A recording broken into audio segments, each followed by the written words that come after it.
Rain ng Batak, halos mag-ala boy baller na ng TNT para lang hindi i-trade ng management, lalo na nung nalaman nito na hindi lang pala ito simpleng rumor lang dahil totoo pala talaga na iti-trade siya.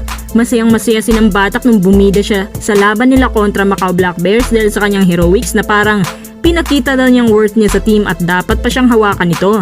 Ang hindi alam ni ng Batak, tuloy pa rin pala ang trade and actually naghahanap lang naman sila ng tamang tiyempo at tamang tao na magiging kapalitan nito. Nalaman din ng TNT management na matagal pa pala makabalik si Calvin Oftana at marami silang injured players ngayon kaya kailangan nila muna mag-keep ng players na intact para makasurvive sa isa na namang higher volume of injured players sa injury list. Kaya hindi pa talaga pwedeng i-trade sa ngayon si ng Batak maliban kung talagang may mag-push ng trade na lumapit sa kanila.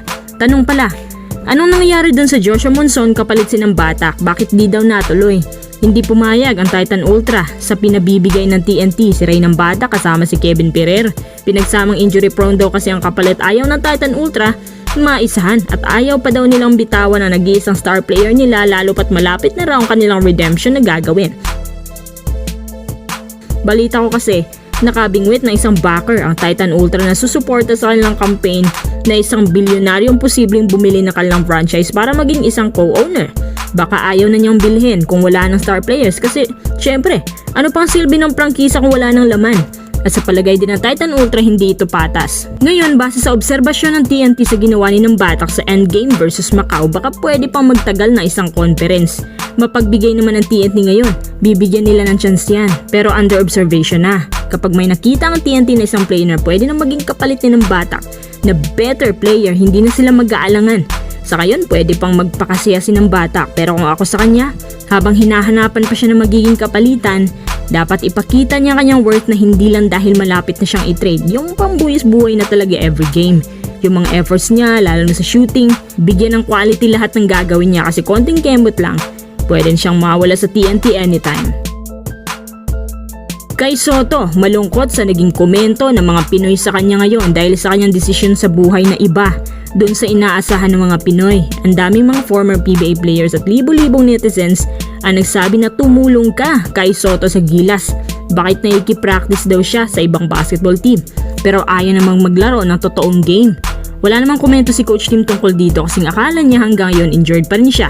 At ang boss naman ng Gilas nagpapahiwating na parang pera daw ang problema. Recently lang naging headline si Kai Soto sa social media dahil umano nang hingi ito ng malaki sa Gilas per game. Kung titingnan mo nangyayari sa buhay ni Kai, medyo hindi ko nga rin inaasahan na yun yung magiging desisyon niya pero ano magagawa natin, buhay niya yan. At the same time, naintindihan ko rin naman ang gusto mangyari ng mga tao. Nakakalungkot na may isang legit big man ang available pero ayaw maglaro sa national team. Hirap ang Gilas ngayon kasi walang rim protector na can shoot, can defend. Mahirap pilitin ang ayaw. Sabi ng iba na yung NBA players nga naglalaro sa kanilang bayan pero si Kai ayaw maglaro para sa bansa. Actually, dati na po niyang pinili ang Gilas over G-League Ignite at dahil nga raw doon napurnada ang pangarap niya. Nag-detour siya at naglaro sa NBL para magkaroon credibility pero sad to say, medyo pauga-uga ang performances niya doon. May isang scout na nagsabi na maglaro ka sa Japan B-League hanggang sa natapos ang kanyang kontrada dito. Sa mga basketball fans ni Kai, huwag kayong mag-alala dahil maglalaro na po siya sa USNCAA.